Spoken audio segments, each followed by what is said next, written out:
Hello hello हां नमस्कार विद्यार्थ्यांनो.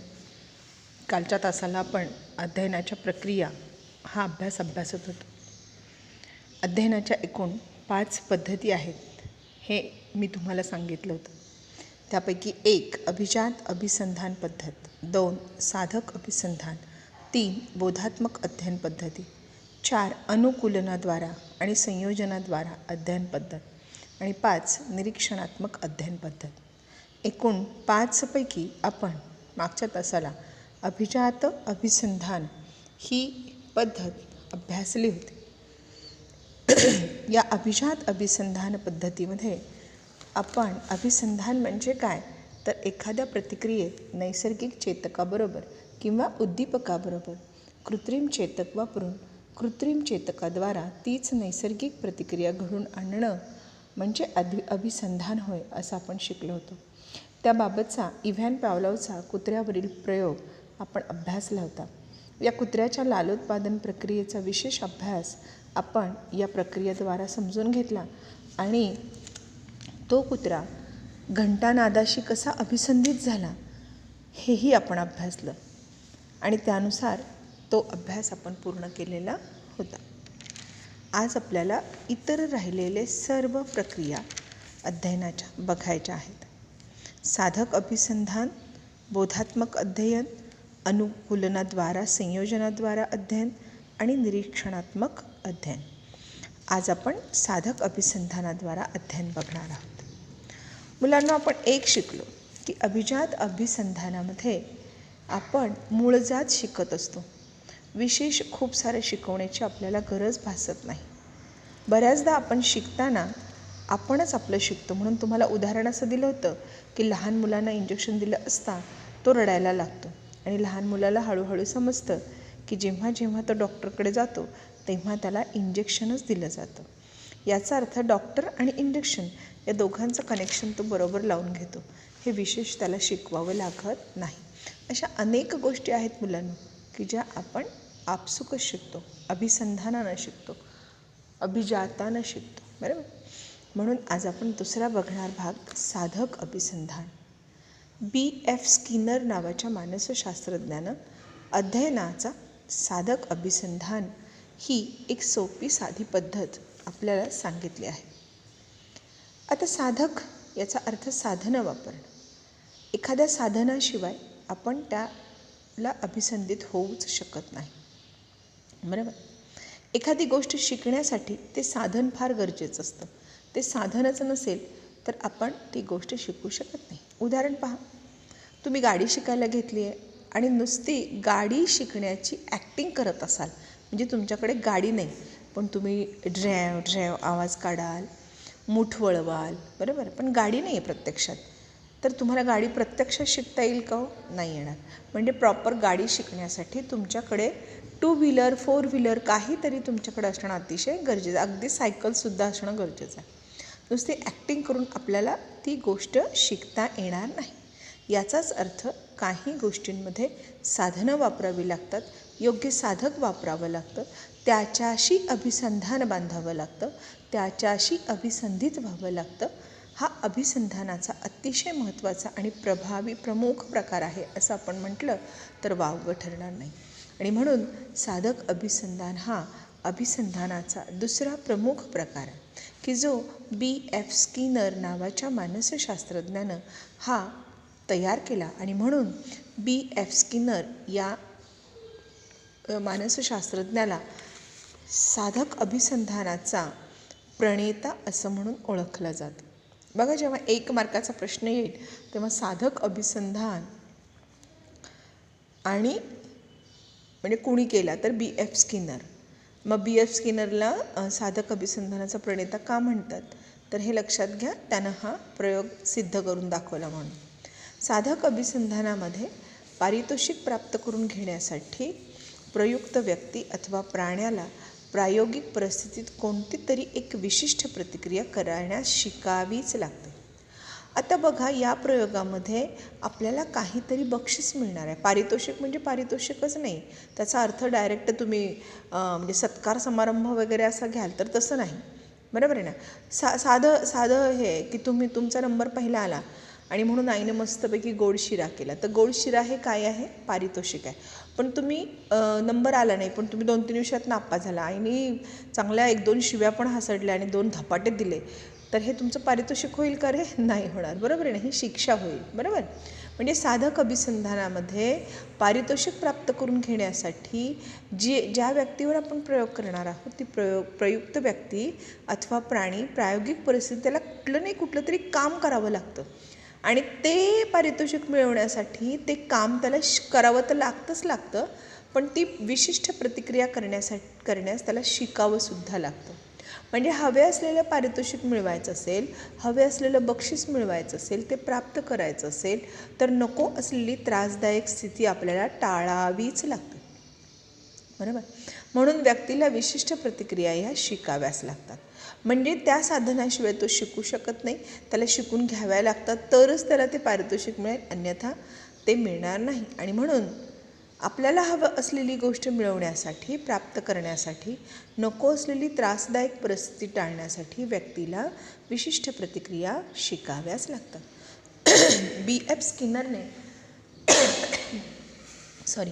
B.F. स्किनरने त्यासाठी उंदरावर प्रयोग केला. बघा, उंदरावर तो प्रयोग करत असताना उंदराला सुद्धा इथे भुकेलेलं ठेवलं होतं, खायला प्यायला घातलेलं नव्हतं. मग B.F. स्किनर एक स्किनर पेटी तयार केली. या पेटीची रचना अशी होती पहा, की पेटीत एक छोटासा खटका किंवा त्याला कळ म्हणूयात किंवा बटन म्हणूयात साध्या सोप्या भाषेमध्ये, असं होतं की ते बटन दाबलं तरच त्या पेटीमध्ये एक अन्नपदार्थ येणार आहे किंवा अन्नपदार्थ पडणार आहेत किंवा अन्नपदार्थ त्याला दिले जाणार त्या उंदराला. बरोबर. म्हणजे उंदराचं काम काय आहे की पेटीत गेलं की खटका दाबायचा आहे, पण त्याला माहीत नाही खटका कसा आहे, कुठे आहे, काय आहे. बरोबर. आणि खटका दाबला तरच त्याला अन्नपदार्थ मिळणार आहे. तसं इव्ह्यांच्या प्रयोगामध्ये तसं नव्हतं. कुत्र्यानं लाळ गाळो अथवा न लाळ गाळो त्याला अन्नपदार्थ दिले जात होते. इथे मात्र पद्धत वेगळी वापरली आहे. बरोबर. म्हणजे काय केलं की उंदरावर प्रयोग करताना प्रयोगातील उंदराला खटका असलेल्या पेटीत ठेवण्यात आलं. उंदराने पेटीतील खटका दाबला तरच त्याला अन्नपदार्थ देण्यात आलं. जर त्यानं खटका दाबला नाही तर त्याला अन्नपदार्थ देण्यात येणार नाही. बरोबर. आता पहा, पहिल्यांदा उंदीर आतमध्ये गेल्याबरोबर काय करेल मला सांगा? इकडे तिकडे फिरेल. बरोबर. चुकून त्या खटकेवरती काय पडला? पाय पडला. कारण तो काय शोधतोय? त्या पेटीमध्ये अन्न शोधतोय. बरोबर. कारण तो भुकेलेला आहे. मग खटका दाबला की आपोआपच त्याला काय मिळालं? अन्न. पण पहिल्या प्रयत्नात त्याला काही कळणार नाही.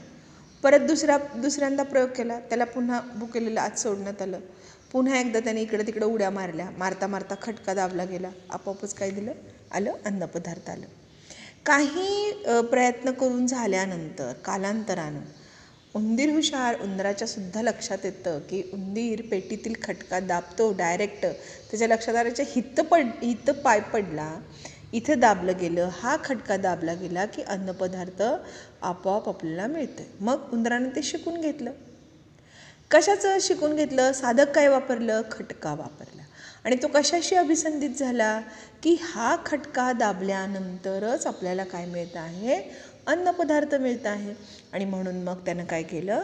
तो खटका दाबला आणि त्याला अन्नपदार्थ मिळाले. कालांतरानं जसजसा प्रयोग वाढत गेला, म्हणजे खूपदा सराव झाला उंदराचा, तेव्हा असं लक्षात आलं की प्रयोगातील उंदीर पेटीतील खटका दाबून अन्नपदार्थ मिळवण्यास आपोआप शिकला. प्रयोगातील उंदीर खटका दाबणे आणि अन्नपदार्थ मिळवणे यातला संबंध आपोआप शिकला. त्याला लक्षात आलं की खटका दाबल्याशिवाय आपल्याला अन्नपदार्थ मिळत नाही. मग ज्यावेळी त्याला प्रयोगात त्या पेटीमध्ये सोडण्यात आलं त्या क्षणी तो काय दाबतो? नंतर खटके दाबतो. आणि खटके दाबले की अन्नपदार्थ. कारण ही गोष्ट त्यानं शिकून घेतली.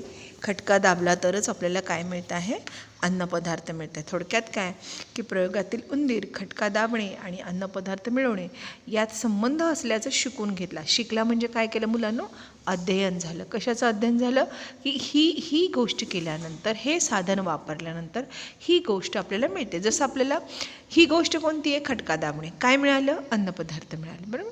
स्किनरने यावरून असं सिद्ध केलं की वर्तनाचं पश्चात परिणाम सकारात्मक जर असतील तर त्या वर्तनाची भविष्यात पुनरावृत्ती होते. बघा काय सकारात्मक होतं इथे, तो आतमध्ये गेला आणि खटकात दाबला तर आपोआप काय मिळत होतं, अन्नपदार्थ मिळत होतं. मग अन्नपदार्थ हे त्याच्यासाठी सकारात्मक की नकारात्मक, तर नक्कीच सकारात्मक आहे. त्याला ते आवडतं आहे, ते पारितोषिक आहे त्याच्यासाठी. बरोबर. आणि ते आवडते. आवडणारी वस्तू जर आपल्याला मिळत असतील तर आपण पुन्हा पुन्हा ती कृती करत असतो, पुन्हा पुन्हा ते वर्तन करत असतो. तसंच आपलं पण आहे. आपण एखादी चांगली गोष्ट केली आणि आपल्याला जर खूप शाबासकी मिळते आहोत तर आपण पुन्हा पुन्हा ती गोष्ट करतो. हे तुमच्या लक्षात आलं पाहिजे. याचा अर्थ असा की सकारात्मक गोष्टी मिळवायच्या असतील तर भविष्यात वर्तनाची पुनरावृत्ती ही होतेच. इमॅजिन करा की उंदराला आत सोडल्याबरोबर त्या खटका दाबला की त्याला जर शॉक बसला असता तर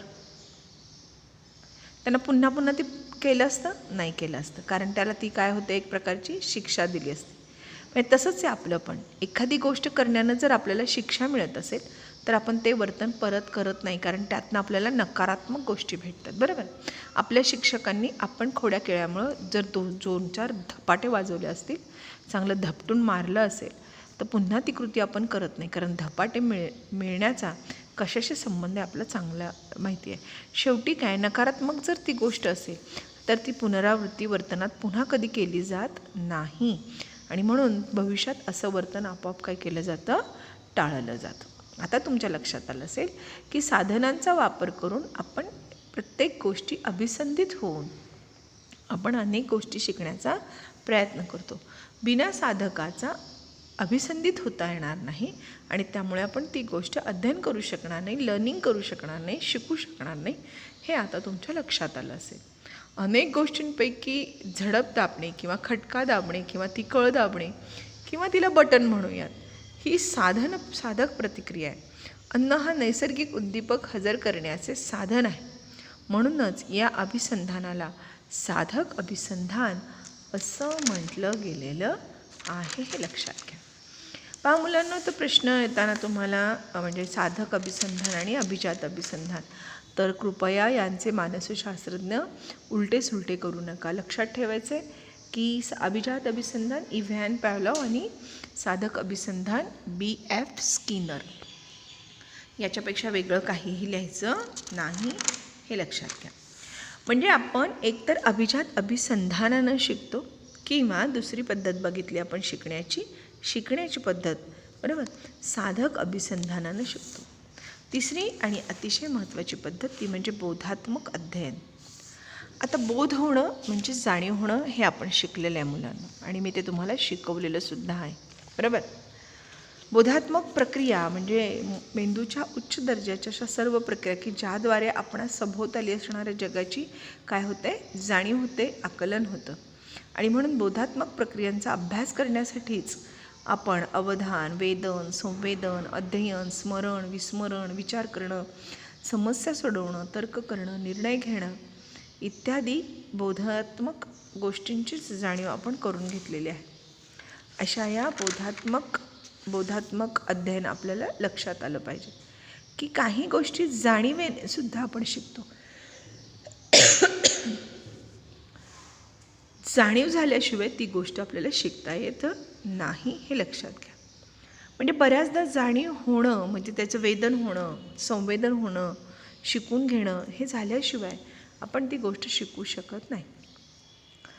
पॅव्लॉवनं आणि स्किनरनं हे जेव्हा 2 उद्दीपकांमधील संधान आणि वर्तनाचे परिणाम अभ्यासले होते तेव्हाच एडवर्ड टोलमन यांनी उंदरावर केलेल्या प्रयोगातून असं शोधून काढलं की उंदराला अन्नपदार्थ दिले नाहीत तरी देखील उंदीर कूटपेटीतील एखादी व्यूहरचना शिकतो. म्हणजेच उंदीर व्यूहरचनेची प्रतिमा तयार करत असतो. या प्रयोगातून असं दिसून येतं की अध्ययन मानसिक प्रक्रियाद्वारे पार पाडले जाते. या मानसिक प्रक्रियांना आता आपण बोधात्मक प्रक्रिया असं संबोधतो आणि म्हणून बोधात्मक प्रक्रियेद्वारा होणाऱ्या अध्ययनास बोधात्मक अध्ययन असं म्हटलं जातं. आता तुमच्या लक्षात आलं पाहिजे की उंदराला अन्नपदार्थ दिले नाही, पण स्वतः उंदीर त्या कूटपेटीत एखादी व्यूहरचना माहिती आहे तुम्हाला?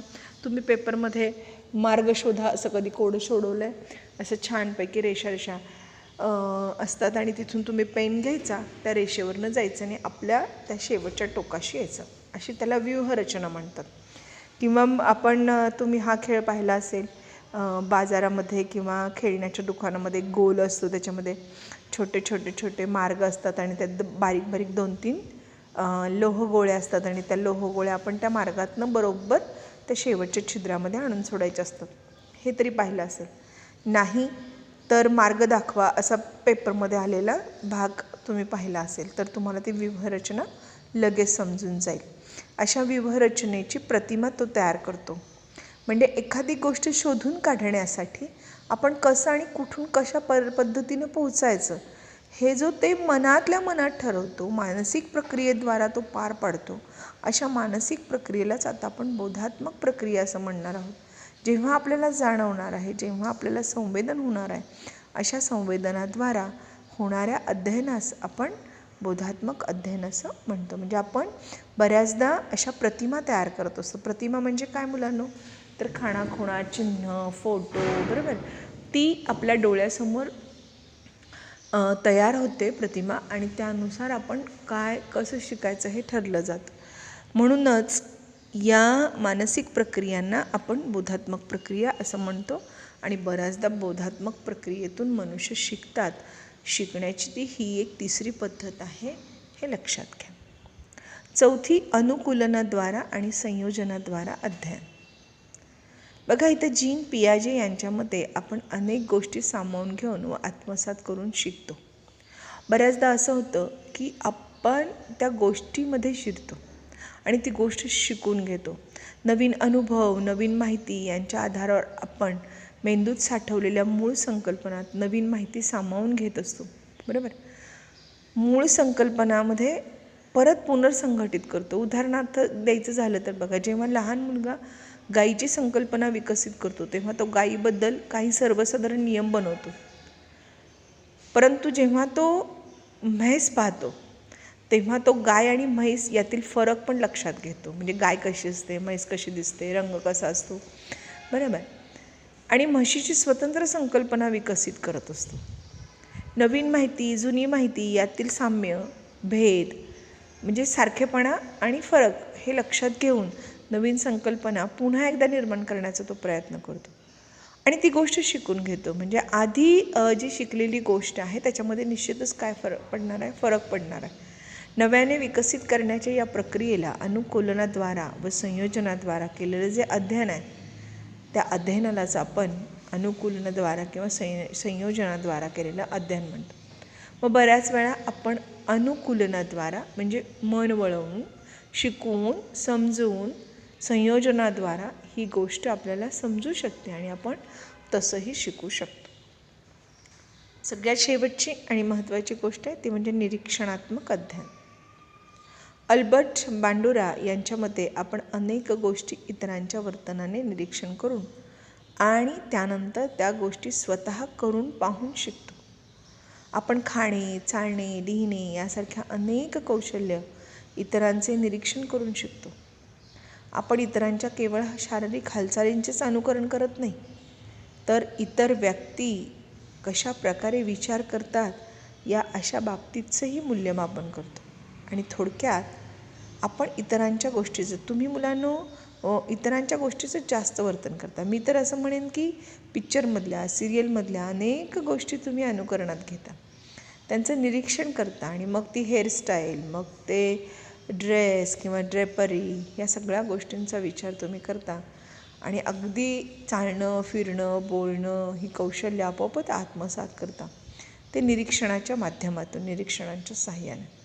म्हणजे बऱ्याच गोष्टी आपण निरीक्षणानं शिकू शकतो. अगदी खाणे, चालणे, लिहिणे, पळणे, धावणे एवढंच नाही तर शारीरिक हालचालींचं सुद्धा आपण निरीक्षण करत असतो आणि त्यांचं मूल्यमापन करतो. अगदी विचार कसं करतात याचंही मूल्यमापन करतो, याचंही निरीक्षण करतो आणि त्याबाबत त्याचं अनुकरण करतो आणि शिकून घेतो. थोडक्यात काय मुलांनो, तर अभिजात अभिसंधानाने आपण शिकतो, साधन वापरून त्याच्याशी अभिसंधित होऊन आपण शिकतो, बोधात्मक अध्ययनानं आपण शिकतो, अनुकूलनाद्वारा संयोजनाद्वारा आपण शिकतो आणि निरीक्षणाद्वारा आपण शिकतो. थोडक्यात या 5 टप्प्यातून आपली अध्ययन प्रक्रिया पूर्ण होत असते, हे लक्षात घ्या. आता प्रश्न कसा येईल, तर अध्ययन प्रक्रिया म्हणजे काय किंवा अध्ययन प्रक्रिया सांगा. अशा वेळी तुम्हाला अध्ययन पद्धतीच्या या अनेक साऱ्या पद्धती सांगता आल्या पाहिजेत, एकूण 5. कोणत्या, तर अभिजात अभिसंधान, साधक अभिसंधान, बोधात्मक अध्ययन, अनुकूलनाद्वारा आणि संयोजनाद्वारा अध्ययन, निरीक्षणात्मक अध्ययन. बरोबर. प्रश्न मोठा आला असेल तर आहे असा मोठा लिहायचा. ठीक आहे. जर प्रश्न वेगवेगळा फोडून आला, अभिजात अभिसंधान म्हणजे काय, साधक अभिसंधान म्हणजे काय, बोधात्मक अध्ययन म्हणजे काय, अनुकूलनाद्वारा किंवा संयोजनाद्वारा अध्ययन म्हणजे काय, निरीक्षणात्मक अध्ययन म्हणजे काय, तरी पण तुम्हाला आला पाहिजे. म्हणजे एकत्र विचारला तरी पण टिपा आल्या पाहिजेत, जास्तीचं विचारलं तरी पण आलं पाहिजे. ठीक आहे. आता जोड्या द्यांमध्ये तुम्हाला असं विचारतील, शास्त्रज्ञांची नावं आणि अध्ययनाच्या प्रक्रिया. मग एक विचारतील अभिजात अभिसंधान, डोळे झाकून इव्हॅन पॅव्लॉव लिहायचं. ठीक आहे. त्याच्यानंतर विचारतील साधक अभिसंधान, BF स्किनर. ठीक आहे. त्याच्यानंतर बोधात्मक अध्ययन, तर एडवर्ड टोलमन लिहायचं. काय लिहायचं, एडवर्ड टोलमन लिहायचं. अनुकूलनाद्वारा आणि संयोजनाद्वारा अध्ययन, डॅश करायचं, पुढे लिहायचं जीन पियाजे. निरीक्षणात्मक अध्ययन, अल्बर्ट बांडुरा. ओके. असा प्रश्न तुम्हाला जोड्या द्यांमध्ये तुम्हाला 5 जोड्या देतील आणि त्याचे शास्त्रज्ञांची नावं सांगा म्हणते. अशा वेळी आपल्याला हे शास्त्रज्ञांची नावं सांगता आली पाहिजे. आणखीन कसे प्रश्न विचारले जातील, तर शास्त्रज्ञ झाले तर कोणावर कसा प्रयोग केला. अभिजात अभिसंधानात कोणता प्राणी वापरला गेला, तर कुत्रा. साधक अभिसंधानामध्ये कोणता प्राणी वापरला, तर उंदीर. आणि एडवर्ड टोलमनने सुद्धा बोधात्मक अध्ययनामध्ये काय वापरलं, उंदीरच वापरलं. अशा पद्धतीनं तुम्ही तोही प्रश्न सोडवू शकता, गाळलेल्या जागाही सोडवू शकता, की कसाही प्रश्न आला तरी तो तुम्हाला व्यवस्थितरित्या लिहिता येणं अतिशय गरजेचं आहे, हे लक्षात घ्या. बरोबर. बघा, आपण थोडंसं बॅकला जाऊयात आणि पूर्ण म्हणजे धड्याची ही रचना पाहूयात. साधारणपणे आपण प्रकरण नंबर 4 आज पाहिलं. आज आपलं प्रकरण नंबर 4 संपतं आहे. त्या प्रकरणाचं नाव होतं बोधात्मक प्रक्रिया. या बोधात्मक प्रक्रियेमध्ये आपण 4 गोष्टी प्रॉपरली अभ्यासल्या. त्यामध्ये 1 अवधान, 2 संवेदन, 3 विचार प्रक्रिया आणि 4 अध्ययन, अशा 4 बोधात्मक प्रक्रियांचा आपण अभ्यास केला. अवधानाची विशेष अंगे, त्यानंतर अवधानाची जी 4 अंगे, ती 4 अंगे पाहिली. त्यामध्ये काय आपण अभ्यासलं, अवधान कक्षा, अवधान विकर्षण, अवधान विभाजन, अवधान दोलन पाहिलं. अशा एकूण 4 गोष्टी पाहिल्या. नेक्स्ट आपण पाहिलं संवेदन. संवेदनामध्ये आपण संवेदनाचा पूर्ण अर्थ पाहिला आणि त्यानुसार आपण संवेदनाची 2 महत्त्वाची तत्वे पाहिली. एक म्हणजे समग्रतेकडून आंशिकतेकडे आणि आंशिकतेकडून समग्रतेकडे, आणि दुसरा संवेदनाची काही तत्त्व पाहिली. या तत्वामध्ये समीपतेचे तत्त्व, समानतेचे तत्त्व, सातत्यतेचे तत्त्व आणि समावेशन तत्त्व, अशी एकूण 4 तत्त्वे पाहिली.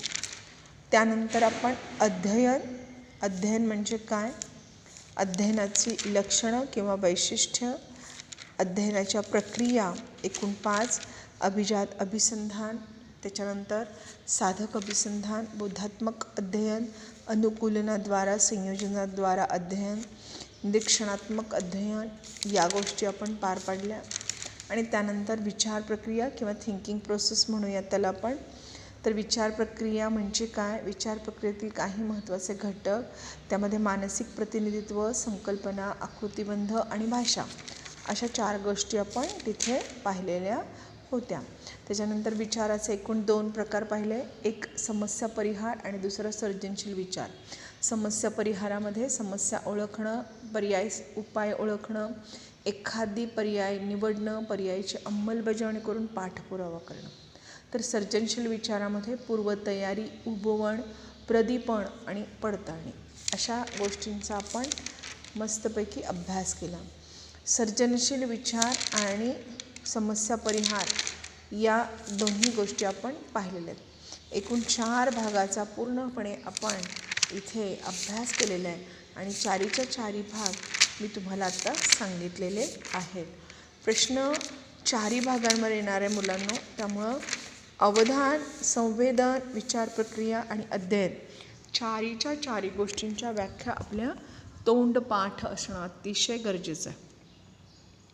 त्याचबरोबर त्यांचे प्रकार, त्याची विविध जी काही गोष्टी त्याच्यामध्ये सांगितलेल्या आहेत त्या तुमच्या असणं गरजेचं आहे. जेव्हा केव्हा हे सगळं पूर्ण होईल तेव्हा धडा संपणार आहे, तोपर्यंत धडा संपू शकत नाही, हे लक्षात घ्या. येणाऱ्या पुढच्या भागामध्ये आपण नवीन अभ्यास बघणार आहोत आणखीन. तर असलेल्या प्रक्रियांवरती जर का तुम्हाला अडचण असेल, शंका असेल तर नक्की तो विचारून घ्या. आलं लक्षात? तर 4थं प्रकरण आज आपलं इथे संपलेलं आहे. ठीक आहे, ओके.